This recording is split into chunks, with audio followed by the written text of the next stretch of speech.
In the sprawling plains of the African savanna, where the golden grass stretched as far as the eye could see and the acacia trees dotted the landscape, herds of animals roamed freely. Among these animals was a large and lively herd of zebras, known for their striking black and white stripes that made them stand out against the earthy tones of the land. But within this herd, there was one zebra who was different from the rest. His name was Kumi.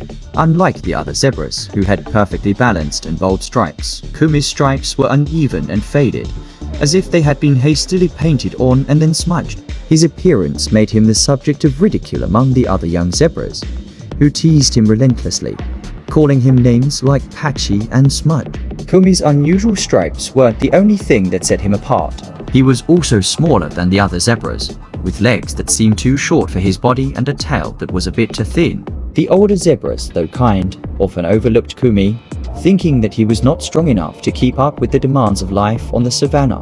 But what Kumi lacked in physical strength, he more than made up for in heart. He was curious, always asking questions and eager to learn about the world around him. He spent hours listening to the stories of the elders, learning about the dangers that lurked in the grasslands and the wisdom of the herd's traditions. Kumi knew that he was different, but he also believed that there was more to him than just his appearance. Deep down, he longed to prove that he could be just as brave and capable as the other zebras, if not more so. Life on the savannah was not easy. The zebras had to constantly be on the lookout for predators, especially lions, who prowled the grasslands in search of their next meal. The lions were the kings of the savannah, and their roar sent shivers down the spines of all the animals that heard it. The zebras had developed a system to protect themselves. They would stick together in tight groups, their stripes creating a dazzling effect that confused predators and made it difficult for them to single out any one zebra. The larger, stronger zebras took the lead, guiding the herd to safety whenever danger was near. But Kumi, with his odd stripes and smaller size, often found himself at the back of the group, struggling to keep up. The other zebras would sometimes push him aside, telling him to stay out of the way so he wouldn't slow them down. It was during one of these migrations that the unthinkable happened. The herd was making its way to a new grazing area, moving cautiously through a dense patch of tall grass. The leader of the herd, a mighty zebra named Mo, suddenly stopped in his tracks. His ears pricked up, and his nostrils flared as he sniffed the air. There was something in the wind, something that sent a wave of unease through the herd. Moyo signaled for the others to be on high alert, but it was too late. From the grass, a group of lions sprang out, their golden eyes gleaming with hunger. The zebras panicked. They bolted in all directions, their hooves thundering against the ground as they tried to escape the lions' deadly claws. In the chaos, Kumi was separated from the others, his small legs struggling to keep pace with the fleeing herd. The lions focused on the main group, their strategy to isolate the weakest members and bring them down. Kumi, alone and terrified, knew he couldn't outrun the lions, but he also knew that he had to think fast if he wanted to survive. As Kumi ran, his mind raced. He remembered the stories the elders had told him about the way zebras could outsmart their predators. The lions were fast and strong, but they relied on their ability to stalk and ambush their prey. If Kumi could find a way to disrupt their strategy, he might stand a chance.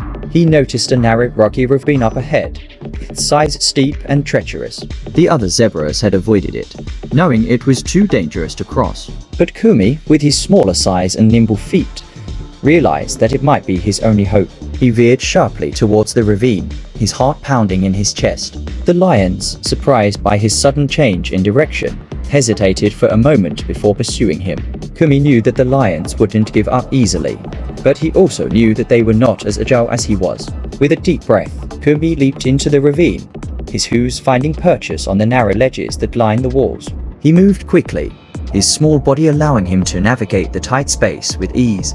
The lions, however, found the rocky terrain difficult to manage. Their larger bodies made it hard for them to follow Kumi, and they struggled to keep their balance on the uneven ground. Kumi could hear the frustrated growls of the lions as they tried to close the distance, but he didn't stop. He pushed forward, his determination fueling his every step. The ravine began to narrow even further, the walls closing in around him.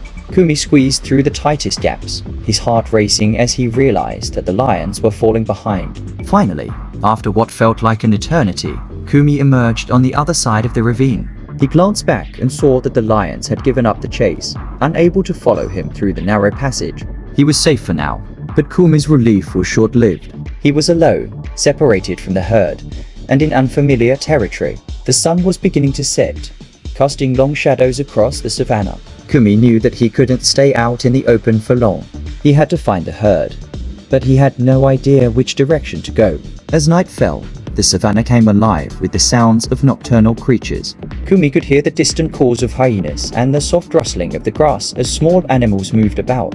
He felt a pang of fear, knowing that he was vulnerable on his own. But Kumi was not one to give up easily. He remembered his mother's words about the importance of staying calm and thinking clearly in difficult situations. He took a deep breath and began to assess his surroundings. The stars were beginning to appear in the sky, and Kumi remembered that the elders had taught him how to navigate using the stars as a guide. He looked up at the night sky, searching for the familiar constellations that would point him in the direction of the grazing grounds where the herd was likely headed. Using the stars as his compass, Kumi began to make his way across the savannah. He moved cautiously, staying close to the shadows and avoiding open spaces where predators might spot him. It was a long and arduous journey, but Kumi kept going, driven by his determination to reunite with the herd. As he traveled, Kumi encountered various challenges. He had to cross a wide river, its waters teeming with crocodiles. Kumi carefully found a narrow crossing where the rocks formed a natural bridge, allowing him to make it to the other side safely. He also had to navigate through a dense thicket of thorny bushes, their sharp branches scratching at his skin, but he pushed through, determined not to let anything stop him. Kumi was exhausted, but he kept moving. His small size, which had always been a source of ridicule, was now his greatest asset. It allowed him to squeeze through tight spaces, avoid detection, and move quickly where larger animals would have struggled. Finally, after hours of walking, Kumi spotted a familiar sight in the distance. The herd. They had found a safe grazing area near a grove of acacia trees, and they were resting for the night. Kumi felt a surge of relief and joy as he approached the group, his legs trembling with exhaustion. As he neared the herd, the other zebras looked up, surprised to see Kumi approaching from the direction of the ravine. Moyo, the leader, stepped forward, his eyes wide with disbelief. The other zebras murmured among themselves, amazed that Kumi had managed to survive on his own. Kumi explained what had happened, how he had outsmarted the lions and found his way back to the herd using the stars. The zebras listened in awe, their previous doubts about Kumi's abilities melting away. Moyo, who had always been skeptical of Kumi, now looked at him with newfound respect. He recognized the courage and intelligence that Kumi had shown, and he knew that these were qualities that the herd needed. From that day on, Kumi was no longer seen as the odd one out. The herd recognized that strength came in many forms, and Kumi had proven that even the smallest and most unlikely among them could achieve great things. Kumi's uneven stripes, once a source of ridicule, became a symbol of his unique journey and the challenges he had overcome. The other zebras began to see those stripes not as a flaw, but as a mark of his bravery and determination. Kumi became a valuable member of the herd, his knowledge and quick thinking helping them navigate through the many dangers of the savannah. He took on a new role as a scout, using his small size and agility to explore new grazing areas and warn the herd of any potential threats. As the seasons passed, Kumi's reputation grew. Other animals on the savannah began to speak of the zebra with the uneven stripes who had outwitted the lions and found his way home. Kumi's story spread far and wide, becoming a tale of inspiration for all who heard it. Kumi had started as an underdog, overlooked and underestimated by those around him. But through his courage, intelligence, and perseverance, he had proven that he was more than capable of standing tall among the strongest of his kind. And so, the zebra with the odd stripes became a hero in the eyes of the herd, a reminder that true strength lies not in appearance, but in the heart and spirit within.